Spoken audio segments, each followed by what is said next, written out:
Today on this episode of Modern... Oh, I'm yelling in the mic.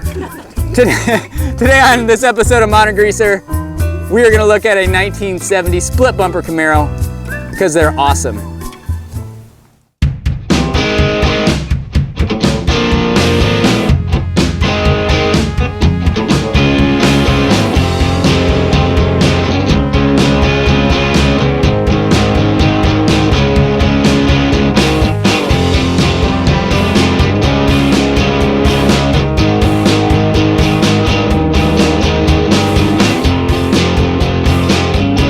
All right, welcome to another episode of Modern Greaser. Today we're looking at a very wicked 1970 split bumper Camaro. Split bumper because it looks awesome in the front because the bumper is split, and that is one of the best defining features of this car. Now, this car is not just any Camaro. This Camaro has been LS swapped with a 613 horsepower at the flywheel engine. Now, this car is not just a car that is stored in a garage or somebody's trailer. This car is daily driven. And not just daily driven, I mean daily driven. So I'm gonna let the owner talk a little bit about his car and what has been done to it. All right, it's a 1970 RS Camaro, RS being that the actual blinker is inside the headlight instead of most people will just actually put the bumperettes on it and you still have the blinker underneath. So the true split bumper was an RS.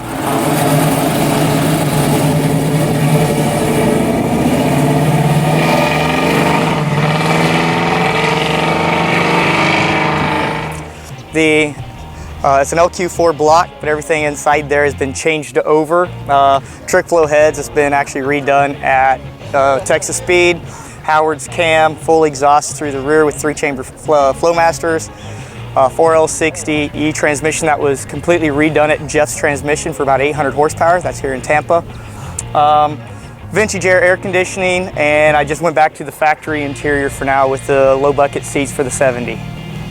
373 rear posi rear end was recently put in there and beefed up to where it can handle the amount of power that this car does. And all that is done on the factory the computer, and I did all the HP tuning myself at this time.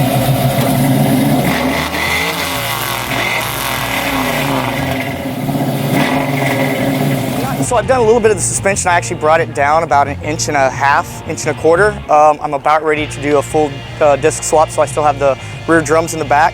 One of the advantages of this car, even with the rear drums, is the car only weighs 3,350 to 3,400 pounds, so it's about 1,000 pounds lighter than most of the traditional cars today that require four-wheel disc. Being such a lightweight, I can get away with less braking and still have the same braking power. That also gives me a huge advantage in acceleration over a lot of other cars because you always read about every 10 pounds equals about 1 horsepower of performance. So I'm well over 1,000 pounds less than everything else out here.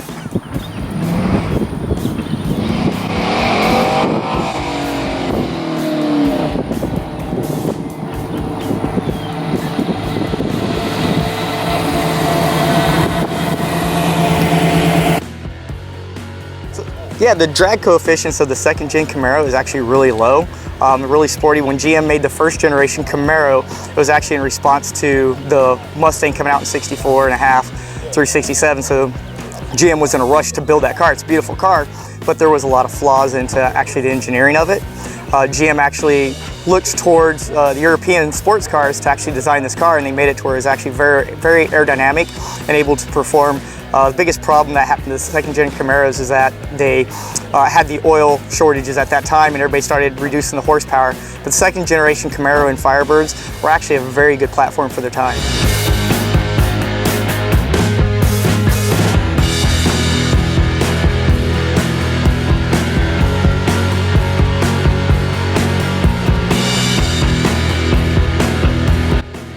One of my rules was I wasn't going to make this a garage queen. I mean, there's a lot of beautiful cars out there that never get driven, but if I was going to put this kind of time, effort, and money into it, I wanted something I could actually drive. So I have 2 brand new vehicles. I have a 2016 Ram truck and actually a 2018 Chrysler Pacifica, and I drive neither of them if I don't have to. This is a car I choose to drive every single day.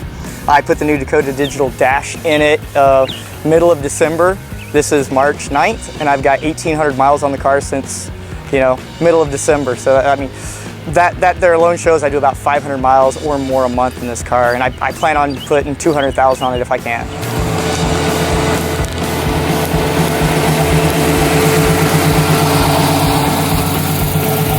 Good things is everywhere I go I get thumbs up and everybody loves the car, which is really cool. The bad side is that I have a problem keeping my foot out of it. If I'm not doing 75 or 80, it doesn't feel right, and at 80 mile an hour I'm only getting about 15 miles to the gallon, 14, 15. If I stay under 55, 60, I'm getting 20. So it really, 373 rear gear isn't great for the highest speed, even with a 4-speed auto.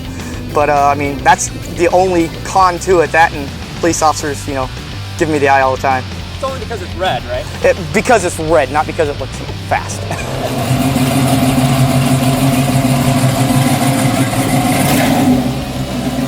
I mean, I get chips in the paint, and every time I get a new chip on the paint, it pisses me off, but then I just remind myself, it's a daily driver. It's supposed to have chips. If I would have spent $20,000 on the paint job, it would be a garage clean. I'd never take it out of the garage, so.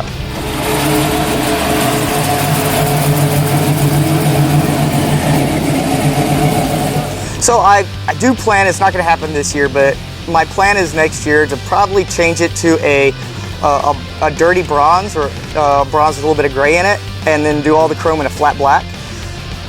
Not sure what I'm gonna do with the rims. I think I'll keep the rims, the interior the same color, but the chrome outside ring will go flat black as well. That's my body change. And I do think I'm gonna go 4-wheel disc in the future, but it's not to go an outlandish, it's just more for show, because I mean, I have great stopping power as it is.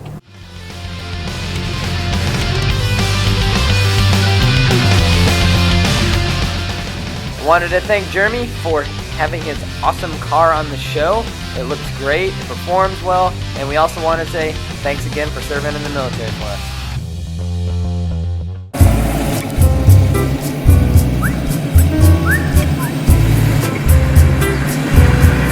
So I really don't think I can do much more to the motor. I've squeezed about every horsepower I can get out without going, in forced induction. The problem is I'm at a 10.6 to 1 compression ratio right now, so if I was to go forced induction, I couldn't get many pounds out, less than 10 pounds, which wouldn't give me a large boost. I have been thinking about going to a fast intake. I do actually have a 92mm throttle body at home waiting to come on, but I'm not even sure about that because then I have to change the tune.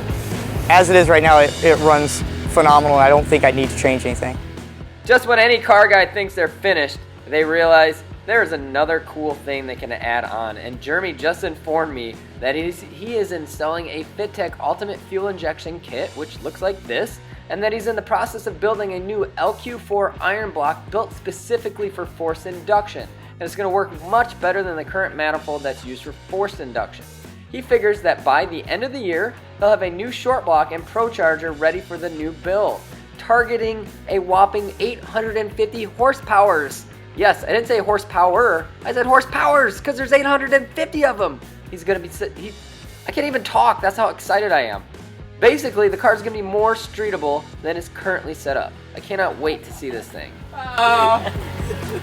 Hey guys, make sure you subscribe. There's a little picture of my face, not the one on the screen. There's a little face picture that you click on with your mouse or your hand, I guess, if you're on a phone. I don't know if that's possible.